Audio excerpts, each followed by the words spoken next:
நம்ம சேனலில் வீடியோ போட்டோடனே உங்களுக்கு மெசேஜ் வரணும் அப்படின்னு நீங்கள் நினச்சிங்கன்னா ரைட் சைடில் இருக்கிற ரெட் கலர் சப்ஸ்கிரைப் பட்டனை ப்ரெஸ் பண்ணிக்கோங்க. அப்படியே பக்கத்தில் ஒரு பெல் சிம்பிள் வரும், அதே கிளிக் பண்ணிட்டீங்கன்னா உங்களுக்கு மெசேஜ் தவறாமல் வரும். சரி, வாங்க வீடியோக்குள்ளே போகலாம்.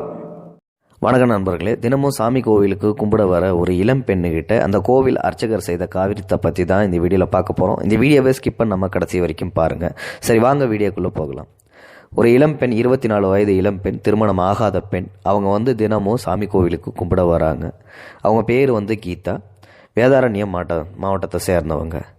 இந்த மாதிரி அவங்க தினமும் சாமி கோவிலுக்கு கும்பிட வரும்போது பார்த்திங்கன்னா அவங்க ரொம்ப நல்ல பொண்ணு, பக்தியோடு தான் கும்பிட்டுக்கிட்டு இருக்காங்க. ஆனால் என்ன நடக்குது அப்படின்னா, அந்த கோவிலுக்கு உள்ளே நுழையும் போது கோவிலில் சுற்றி இருக்கிற பெண்கள், ஆண்கள் எல்லாருமே ஆளாளுக்கு கையில் ஒரு செல்ஃபோனை வச்சுக்கிறாங்க. முக்கியமாக பெண்கள் தான் அதிகமாக செல்ஃபோனை வச்சுக்கிறாங்க. அது மட்டும் இல்லாமல் கும்பிட்டா உட்காந்துக்கிட்டு செல்ஃபோனில் அடுத்த குடும்பத்தை வச்சு பேசுகிறாங்க, பங்கம் பண்ணுறாங்க. அதே மாதிரி கும்பலாக உட்காந்துக்கிட்டோம் அந்த பொண்ணு அதை செய்கிறாங்க, இந்த பொண்ணு இதை செய்கிறாங்க, உன்னோட வீட்டில் அது நடக்குது, அவள் வீட்டில் இது நடக்குது அப்படின்னு சொல்லிட்டு குச்சி வைக்கிறாங்க, கோல் வைக்கிறாங்க. இந்த மாதிரி தப்பாகவே பேசிக்கிட்டு இருக்காங்க, பங்கம் பண்ணுறாங்க. இதையெல்லாம் நோட் பண்ணிக்கிட்டே இருந்த அந்த பொண்ணு தினமும் நோட் பண்ணிக்கிட்டே இருக்குது. என்ன இது, இவங்களாம் இப்படி பேசிட்டு வந்துகிட்டு இருக்காங்களே அப்படின்னு சொல்லிட்டு அந்த பொண்ணு மனசுக்குள்ளே நினச்சிக்கிட்டு இருக்குது. அதுக்கப்புறம் ஒரு நாள் திடீர்னு என்ன நடக்குதுன்னா, அந்த பொண்ணை பற்றியே தப்பாக பேச ஆரம்பிச்சிடுறாங்க. அதாவது அந்த பொண்ணு கோவிலுக்கு வெளியே தன்னோட நண்பன், அதாவது தோழனை பற்றி, தோழன் கூட நின்று பேசிகிட்டு இருக்காங்க.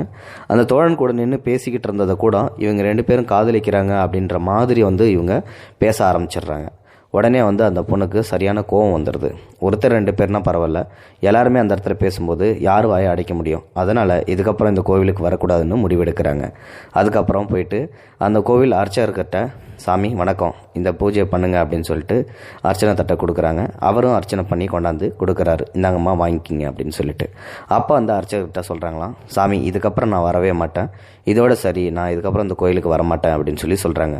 உடனே அந்த அர்ச்சகர் கேட்குறாரு, ஏம்மா வரமாட்டேன், என்ன காரணம் அப்படின்னு சொல்லிட்டு கேட்கும்போது அதுக்கு அந்த பெண்ணு சொல்கிறாங்க, கோவில் வளாகத்தில் மக்கள் எல்லாம் செல்ஃபோனில் எதை பற்றியே பேசிகிட்டு இருந்தாங்க. ஆனால் நான் அடிக்கடி கேட்பேன், அடுத்த குடும்பத்தை பற்றி பேசுகிறாங்க, கிசுக்கிறாங்க, அதே மாதிரி பாசாங்கத்தனம் பண்ணுறாங்கன்னு நினச்சிக்கிட்டு இருந்தேன். திடீர்னு பார்த்தா என்னை பற்றியும் ஒரு நாள் தப்பாக பேச ஆரம்பிச்சிட்டாங்க. அதுவும் இன்றைக்கி தான். நான் கோவிலில் என்னோடய பழைய நண்பனை பற்றி, ஸ்கூல் ஃப்ரெண்டை வச்சு பேசிக்கிட்டு இருந்தேன். அதை இவங்க தப்பாக பேசுகிறாங்க, என்னையும் அந்த பையனையும் சேர்த்து வச்சு. இதுக்கப்புறம் இந்த கோவிலுக்கு வர்றதுக்கு எனக்கே ஒரு மாதிரியாக இருக்குது, எனக்கு இந்த கோவிலில் வர்ற விருப்பம் இல்லை அப்படின்னு சொல்லி அந்த அர்ச்சகர்கிட்ட சொல்கிறாங்க. அப்போ அந்த அர்ச்சகர் என்ன சொல்கிறாரு அப்படின்னா, சரிம்மா, நீ இந்த கோயிலுக்கு வர வேண்டாம், நீ முடிவு எடுத்ததாகவே இருக்கட்டும்.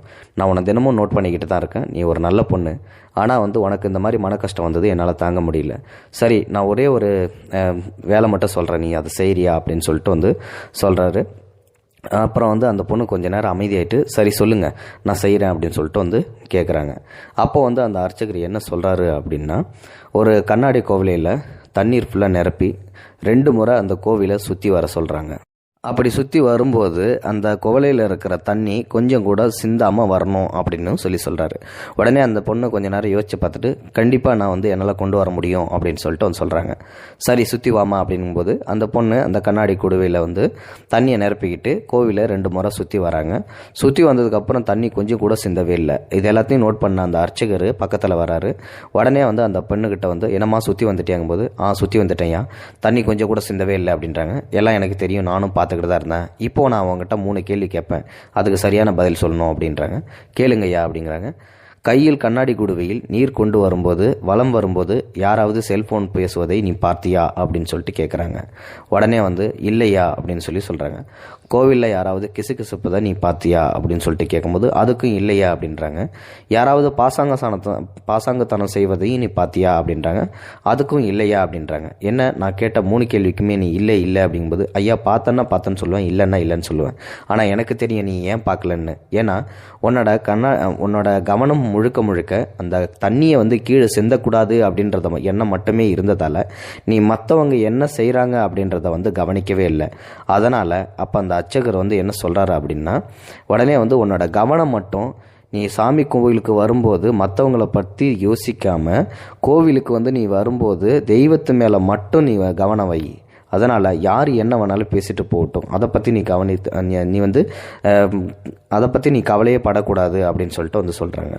உடனே அந்த பொண்ணு சொல்கிறாங்க, ரொம்ப ரொம்ப நன்றிங்க, எனக்கு இப்போ உண்மையை வந்து புரிய வச்சுட்டீங்க அப்படின்னு சொல்கிறாங்க. சரி, இந்த பதிவில் வந்து நீங்கள் என்ன தெரிஞ்சுக்கிட்டீங்க? கண்டிப்பாக ஒரு விஷயம் மட்டும் நல்லா தெரிஞ்சுருப்பீங்க.